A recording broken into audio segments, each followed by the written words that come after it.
Hi guys, current affairs funda में आप सभी का स्वागत है। मैं हूं आपके साथ अभिषेक शर्मा और इस वीडियो में हम 20 अगस्त तक के सभी इंपॉर्टेंट करंट अफेयर्स कवर करने वाले हैं।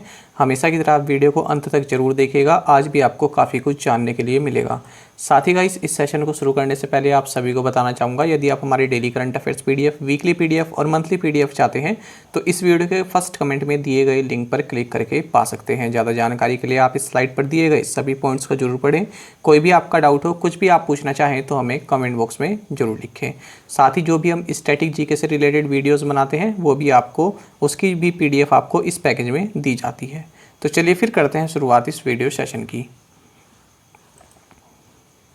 नितिन चुग ने किस लघु वित्त बैंक के एमडी और सीईओ के पद से इस्तीफा दे दिया है? ऑप्शंस आपके सामने हैं और सही आंसर होगा option B. Nitin Chugh has resigned as MD and CEO of Ujjivan small finance bank. तो कुछ निजी कारण की वजह से इन्होंने उज्जीवन स्मॉल फाइनेंस बैंक के एमडी एंड सीईओ के पद से इस्तीफा दे दिया है। नाम याद रखिएगा, नितिन चुग। साथ ही आपको जानना चाहिए, उज्जीवन स्मॉल फाइनेंस बैंक का हेडक्वार्टर्स बेंगलुरु कर्नाटक में है और इसकी टैगलाइन है बिल्ड अ बेटर लाइफ। आगे बढ़ते हैं। सूचना और प्रसारण मंत्रालय में सचिव के रूप में किसे नियुक्त किया गया है? सही आंसर होगा option D. Apurva Chandra has been appointed as secretary in ministry of information and broadcasting. तो ये भी आपके लिए इंपॉर्टेंट क्वेश्चन रहेगा।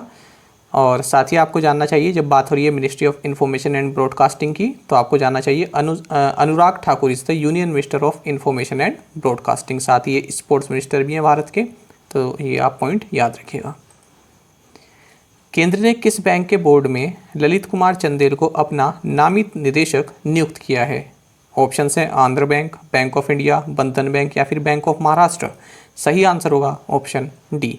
The centre has appointed Lalit Kumar Chandel as its nominee director on the board of bank of Maharashtra. और आपको जानना चाहिए, बैंक ऑफ महाराष्ट्र, इसके MD and CEO A S Rajeev हैं और इस बैंक का हेडक्वार्टर्स पुणे महाराष्ट्र में है। साथ ही इसकी टैगलाइन है वन फैमिली वन बैंक। किस कंपनी ने शेखों मीराबाई चानू को अपना ब्रांड एम्बेसडर बनाया है? ऑप्शंस आपके सामने हैं और सही आंसर होगा option D. So Amway India has roped in Saikhom Mirabai Chanu as its brand ambassador. तो देखिए, Olympic silver medalist Saikhom Mirabai Chanu अब जो है ये एमवे के जो प्रोडक्ट्स हैं इनका प्रचार करेंगी, इनका ब्रांड एम्बेसडर बनाया गया है। आपको जानना चाहिए, एमवे इंडिया के सीईओ अंशु बुधराजा हैं। Mumbai academy of moving image film festival के अध्यक्ष के रूप में किसे नियुक्त किया गया है? सही आंसर होगा option C. So Priyanka Chopra has been appointed as the chairperson of the Mumbai academy of moving image film festival. और इनको इसलिए नियुक्त किया गया है क्योंकि इससे पहले जो दीपिका पादुकोण इसकी अध्यक्ष थी और उन्होंने जो है इस पोजीशन से स्टेप डाउन कर लिया था, यानी कि इस पोजीशन को इन्होंने छोड़ दिया था, तो उनके बदले प्रियंका चोपड़ा को बनाया गया है। इंडिया रेटिंग्स एंड रिसर्च ने चालू वित्त वर्ष 2021-22 के लिए भारत के विकास अनुमान को संशोधित कर कितने प्रतिशत कर दिया है? ऑप्शंस आपके सामने हैं और सही आंसर होगा option D. India ratings and research revised India's growth forecast to 9.4% for the current fiscal year 2021-22। पहले तो आपको ये जानना चाहिए, जो ये इंडिया रेटिंग्स एंड रिसर्च जो ये है, ये जो फिच रेटिंग एजेंसी है, इसी की एक इंडियन आर्म है, यानी कि इसी का ये एक इंडियन रूप है। ठीक है, इंडिया रेटिंग्स एंड रिसर्च। तो इसने क्या किया है, 2021-22 के लिए जो भारत की जीडीपी फोरकास्ट है उसको 9.4% कर दिया है। इससे पहले जून के महीने में इसने कहा था कि 9.1 से 9.6% के बीच में रहेगा। तो देखिए, साथ ही आप ये भी जान लीजिए, IMF, S&P, RBI, तो इन लोगों ने जो अपनी ग्रोथ प्रोजेक्शन बताई है वो 9.5 बताई है, तो इससे थोड़ा सा कम जो है यहाँ पर इंडिया रेटिंग्स एंड रिसर्च ने रखा है 9.4%। साथ ही मूडी ने कितनी बताई थी? मूडीज ने बताई थी 9.3%, तो उससे यहाँ पर थोड़ा ज़्यादा रखा है 9.4%। और क्राइसिल ने बताई थी 8.2 से 9.8% के बीच में रहेगा। 2021-22 की हम बात कर रहे हैं। अच्छा, यहाँ पर आप एक टर्म देख रहे होंगे, ये इसी में लिखा हुआ था न्यूज़ में, tad. Its growth projection is tad lower than IMF's, S&P's and RBI's growth projection. तो टैड का मतलब होता है फ्रेंड्स बहुत थोड़ी सी मात्रा, ठीक है, थोड़ा सा। तो यहाँ पर तो देखिए यहाँ पर 9.4 है, इन्होंने 9.4 बताया था, यानी कि थोड़ा सा कम बताया है। तो टैट का मतलब होता है थोड़ा सा। इस तरह के शब्द जो आपको जानने चाहिए जब न्यूज़पेपर में आते हैं।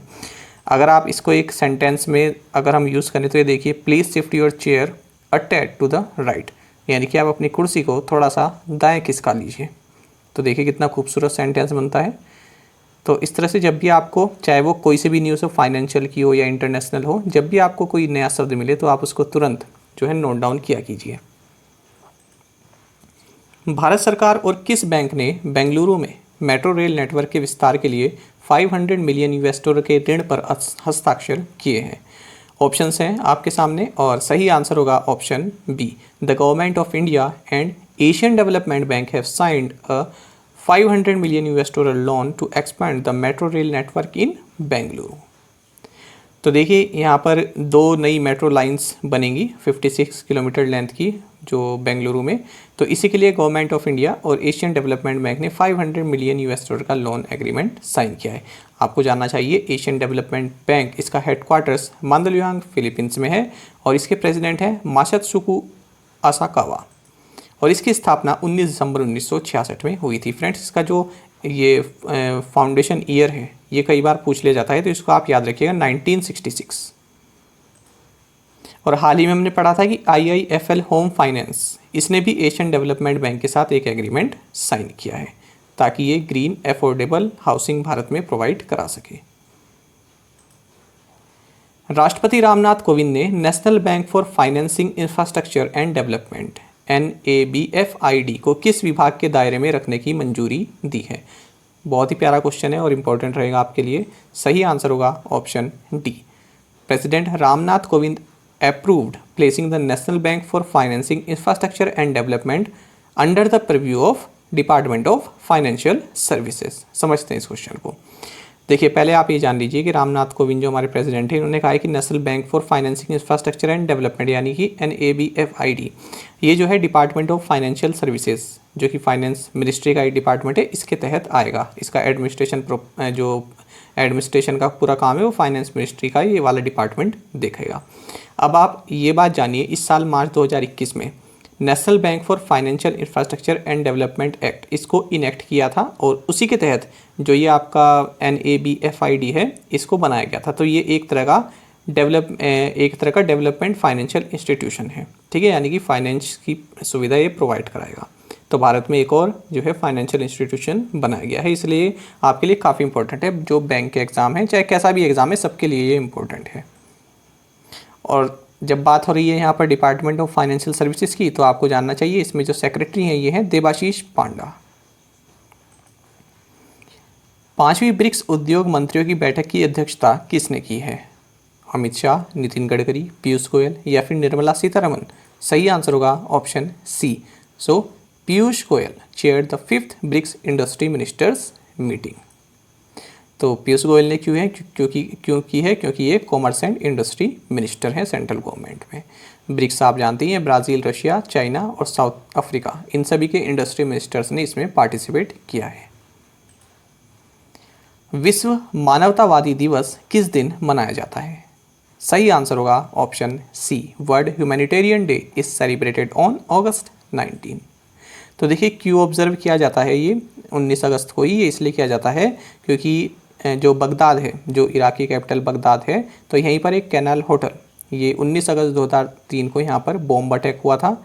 कई लोगों की इसमें जो है मौत हो गई थी, तो इसलिए 19 अगस्त को वर्ल्ड ह्यूमैनिटेरियन डे मनाया जाता है। अगर हम बात करें 2021 में इसका थीम क्या रहने वाला है, तो इसका थीम रहने वाला है द ह्यूमन रेस। ये थीम यहाँ पर बताया गया है। भारतीय नौसेना और वियतनाम पीपल्स नेवी ने किस क्षेत्र में द्विपक्षीय समुद्री अभ्यास किया है? किस क्षेत्र में, मतलब किस रीजन में समुद्री अभ्यास किया है? ऑप्शंस हैं इंडियन ओशन, अंडमान सी, ईस्ट चाइना सी या फिर साउथ चाइना सी। इसी तरह से क्वेश्चन पूछा जाता है। बिल्कुल आजकल जो है ये नहीं पूछते कि भारत ने किसके साथ किया है, ये पूछते हैं कि किस रीजन में किया है। तो सही आंसर होगा option D. The Indian navy and Vietnam People's navy undertook bilateral maritime exercise in South China Sea. तो एक तरह का आप इसको पासेस एक्सरसाइज बोल सकते हैं, जो कि भारत कई देशों के साथ करता रहता है। तो हाल ही में वियतनाम के साथ की है साउथ चाइना सी में, और भारत की ओर से INS रणविजय और INS कोरानी इसमें पार्टिसिपेट किया है। भारतीय नौसेना और किस देश की नौसेना ने नौसेना से नौसेना संबंध के लिए संयुक्त मार्गदर्शन दस्तावेज पर हस्ताक्षर किए हैं? ऑप्शंस आपके सामने हैं और सही आंसर होगा option C. Indian navy and Australian navy signed a joint guidance for navy to navy relationship document. तो जैसे कि नाम से ही पता चल रहा है, एक देश की नेवी की दूसरे देश की नेवी के साथ किस तरह की रिलेशनशिप हो, उससे रिलेटेड यहाँ पर एक दस्तावेज जारी किया गया है। तो ये भारत ने ऑस्ट्रेलिया की जो नेवी है इसके साथ साइन किया है। तो वही कि किस तरह से हम आपस में मिलकर जो है जो नेवी का जो पूरा प्रोग्राम है उसको किस तरह से करना है, किस तरह से अभ्यास करना है, ये सब उसमें लिखा हुआ है। आपको जानना चाहिए इंडियन नेवी चीफ है admiral Karambir Singh. Universal service obligation fund ने उत्तर पूर्वी राज्यों में हाई स्पीड इंटरनेट एक्सेस के लिए निम्नलिखित में से किसके साथ एक समझौते पर हस्ताक्षर किए हैं? सही आंसर होगा option B. Universal service obligation fund USOF has signed an agreement with BSNL for high speed internet access to north eastern states. तो देखिए जो हमारे जो नॉर्थ ईस्ट स्टेट्स हैं जैसे आसाम, मणिपुर, मेघालय, तो यहाँ पर हाई स्पीड इंटरनेट और हाई क्वालिटी का नेट प्रोवाइड कराने के लिए यूनिवर्सल सर्विस ऑब्लिगेशन फंड इसने भारत संचार निगम लिमिटेड इसके साथ एक एग्रीमेंट साइन किया है। आपको जानना चाहिए जो ये यूनिवर्सल सर्विस और ऑब्लिगेशन फंड है ये इंडियन टेलीग्राफ एक्ट 1885 के तहत आता है और 2003 में इसको एक्ट को अमेंड करके जो ये USOF है इसको स्टैट्यूटरी स्टेटस दिया गया था और ये डिपार्टमेंट ऑफ टेलीकम्युनिकेशंस के द्वारा हैंडल किया जाता है। निम्नलिखित में से किसे Google for startups accelerator India के लिए चुना गया है? ऑप्शंस आपके सामने हैं और सही आंसर होगा option D. So Aqua Connect has been selected for the Google for startups accelerator India. तो ये पूरा प्रोग्राम है गूगल से लेके इंडिया तक, ये पूरा एक ही टर्म है फ्रेंड्स, ठीक है, अलग अलग नहीं है, एक ही टर्म है ये Google for startups accelerator India. तो इसके लिए चुना गया है एक्वा कनेक्ट को। जानते हैं इसके बारे में। देखिए पहले तो आप ये जान लीजिए कि इनक्यूबेटर क्या होता है, मैंने पहले भी डिस्कस किया था। इनक्यूबेटर का मतलब होता है कि जो कोई स्टार्टअप होता है उसको गाइडेंस देने का काम करता है इनक्यूबेटर। एक तरह की कंपनी आप समझ सकते हैं, एक तरह की एकेडमी आप इसको समझ सकते हैं। जैसे हम लोग कोचिंग लेते हैं इसी तरह से ये भी कोचिंग देते हैं, बस कोचिंग का नाम बदलकर इनक्यूबेटर कर दिया गया है। किस तरह से कोई स्टार्टअप है उसका मैनेजमेंट किस तरह से हो, किस तरह से लीगल प्रोसेस हो, क्या क्या टेक्नोलॉजी वो यूज़ करे, किस तरह से वो फंड रेस करे, ये सभी गाइडेंस जो है इनक्यूबेटर सेंटर प्रोवाइड कराता है। तो ये गूगल का एक इनक्यूबेटर सेंटर है जिसका नाम है Google for startup accelerator India. तो इसी के लिए इसने कई सारे स्टार्टअप्स को जो है पूरे विश्व में सिलेक्ट किया है, तो उन्हीं में से भारत की ओर से सिलेक्ट हुआ है एक्वा कनेक्ट। आई होप आप समझ गए होंगे। तो यहाँ पर 5th क्लास यानी कि 5th बैच है ये जिसको ये ट्रेन करेंगे। इससे पहले 4 बैच हो चुके हैं, अब ये 5th बैच है और इसमें एक्वा कनेक्ट को भी चुना गया है। तो एक्वा कनेक्ट को जो है पूरा का पूरा ये सिस्टम समझाएंगे किस तरह से आपको और अच्छे से ग्रो करना है। और बाकी यही मैंने आपको बताया है कि ये उन स्टार्टअप्स को लेते हैं जो कि कोई कंट्री है, कंट्री में जो इकोनॉमिक चैलेंजेस हैं तो उनको किस तरह से हैंडल करे। इस क्षेत्र में अगर कोई स्टार्टअप कार्य करता है तो वह यहाँ पर अप्लाई कर सकता है। बाकी आपको जानना चाहिए जो एक्वा कनेक्ट है इसके फाउंडर एंड CEO राजा मनोहर सोमासुंदरम हैं। ओम नाम्बियार जिनका हाल ही में निधन हो गया, ये कौन थे? कोच, फिजिशियन, फिल्म मेकर या फिर इन्वायरमेंटलिस्ट? सही आंसर होगा option A. So Om Nambiar who passed away recently was a famous athletics coach. तो देखिए एथलेटिक्स कोच थे और 89 ईयर्स ओल्ड थे ये जब इनकी अब निधन हो गया है। आपको जानना चाहिए क्यों इतने फेमस व्यक्ति हैं, क्योंकि जब पहली बार द्रोणाचार्य अवार्ड दिया गया था तो ये जो है 3 कोचेस को दिया गया था, तो उन्हीं में एक ये भी थे ओम नाम्बियार, और इनको पद्मश्री से भी सम्मानित किया जा चुका है। सेना किस ऑपरेशन के तहत जम्मू कश्मीर और लद्दाख के 110 छात्रों को अपने आवासीय पब्लिक स्कूलों और उच्च शिक्षा संस्थानों में प्रायोजित करेगी यानी स्पॉन्सर करेगी? तो देखिए काफ़ी अच्छे ऑप्शन है, ऑपरेशन सफलता, ऑपरेशन शिक्षा, ऑपरेशन जज्बा या फिर ऑपरेशन सद्भावना। सही आंसर होगा option D. So under operation Sadbhavana Indian army will sponsor 110 students from Jammu and Kashmir and Ladakh to its residential public schools and higher education institutions. तो देखिए जो इस तरह के बच्चे हैं जिनके पास फाइनेंशियल कंडीशन जिनकी सही नहीं है या कोविड-19 के वजह से ही जो प्रभावित हुए हैं, तो इस तरह के 110 बच्चों को जो आर्मी के जो रेजिडेंशियल पब्लिक स्कूल्स होते हैं और हायर एजुकेशन इंस्टीट्यूशंस होते हैं, तो इसमें उन्हें स्पॉन्सर करेगी, यानी कि उनका जो एजुकेशनल जो पूरा कॉस्ट है उसको इंडियन आर्मी बियर करेगी। इंडियन आर्मी उसको जो है उस खर्चे को उठाएगी। किसके तहत? ऑपरेशन सद्भावना के तहत। किन बच्चों के लिए? जम्मू एंड कश्मीर और लद्दाख के बच्चों के लिए। अब देख लेते हैं प्रीवियस असाइनमेंट क्वेश्चंस के आंसर।